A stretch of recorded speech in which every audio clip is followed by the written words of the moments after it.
e não sabemos o que faremos, porém os nossos olhos estão postos em ti. E depois que todo o povo começou a adorar, uma glória na congregação apareceu. Deus tomou Jaziel e começou a usar. Ouve todo Judá a voz de Deus.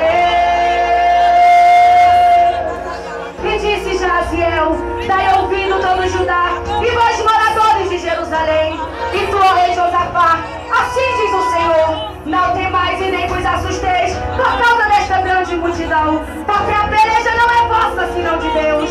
Nesta peleja não tereis que pelejar. Parai, estai em pé e vede a salvação do Senhor para convosco. Aleluia, Deus. Aleluia, Deus! Glória a Jesus! E o próprio Deus Determinou. Manda chamar os cantores e põe na frente pra louvar.